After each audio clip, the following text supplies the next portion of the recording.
رسول پاک علیہ الصلاۃ والسلام فرماتے ہیں پھر میں ایک اور قوم کے پاس سے گزرا. یہ ایسی بہت ساری روایات ہیں. معراج کا سفر مزے لے کر صرف سننے کا سفر نہیں ہے. معراج کے سفر کی اہمیت بہت زیادہ، لیکن ان میں سب سے اہم باب یہ ہے، اس لیے کہ اللہ کے نبی صلی اللہ علیہ وسلم نے آ کر اپنی امت کو بتایا کہ یہ چیزیں میں دیکھ کر آیا ہوں. میں نے اس حالت کے اندر ان لوگوں کو دیکھا ہے جو اس زمین پر جیسے تم ہو ویسے وہ تھے. جیسے آج تم زمین کے مالک ہو، زمین کے مالک بھی وہ تھے. زمین کے دعوے دار وہ تھے، زمین کے اقتدار والے وہ تھے، زمین کے چودھری وہ تھے. آج وہ ان حالتوں کے اندر ہیں.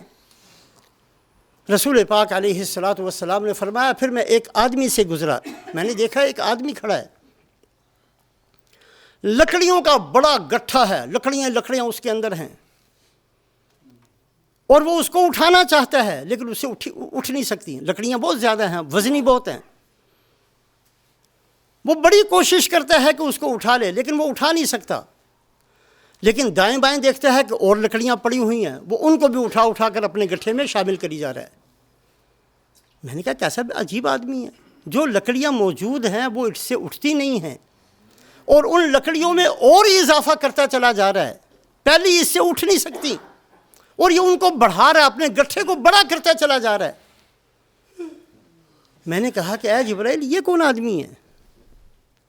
عقل مندی تو یہ ہے کہ اگر وہ گٹھا نہیں اٹھا سکتا تو اس کو کم کر لے، لیکن یہ ایسا بیوقوف آدمی ہے، اس سے اٹھتا نہیں ہے، اٹھانے کی کوشش میں لگا ہوا ہے اور اس کا علاج یہ کر رہا ہے کہ ان میں اور اضافہ کرتا چلا جا رہا ہے. حضرت جبرائیل علیہ السلام نے فرمایا جی یہ وہ آدمی ہے جس نے لوگوں کا مال بڑا ہڑپ کیا ہے، اس کا بدلہ دے نہیں سکتا، اور ہڑپ کرنے میں لگا ہوا ہے اور خیانت میں لگا ہوا ہے. جو کر چکا ہے وہ اس کے بس میں نہیں ہے اس کا بدلہ دینا. اگر کسی آدمی نے 3 پیسے کی کیا اہمیت ہوتی ہے؟ 3 پینی لگا لیں، چلیں آج کل کے زمان سے 3 پاؤنڈ لگا لیں اور زیادہ بڑے 300 پاؤنڈ لگا لیں.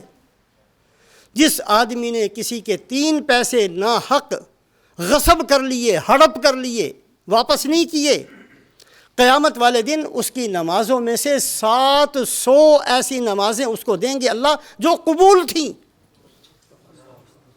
اور ہمارے پاس تو پتہ نہیں پوری زندگی میں 7 نمازیں بھی قبول ہیں کہ نہیں ہیں.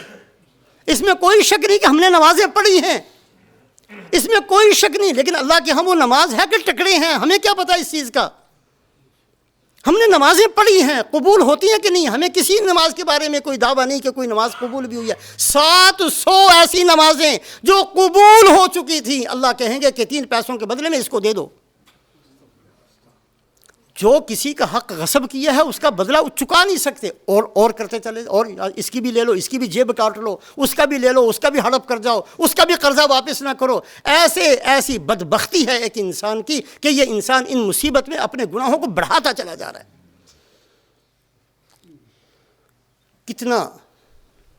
کتنا قابل رحم ہوگا قیامت والے دن وہ آدمی، کتنا اس پر غصہ آ رہا ہوگا لوگوں کو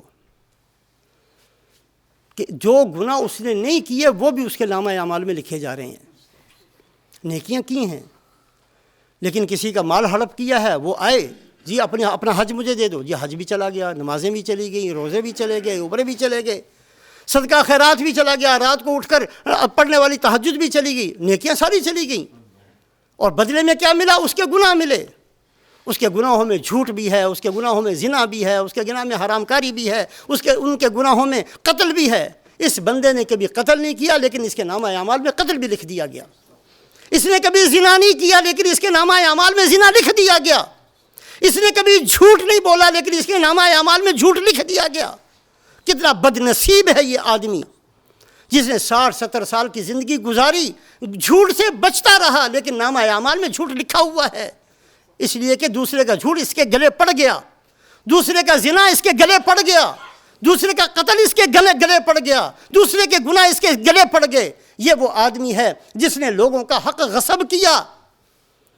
تو رسول پاک علیہ الصلاۃ والسلام فرماتے ہیں کہ معراج کے سفر میں نے اس کو بھی دیکھا. بہت ساری احادیث ہیں، اللہ کبھی توفیق دے ان احادیث کو بڑا غور سے دیکھیں، بچیں. آج وقت ہے ہمارے پاس بچنے کا. آج میری جان نکل گئی، میرا وقت ختم ہو جانا ہے، پھر نہیں ملنا یہ موقع اور یہ مہلت۔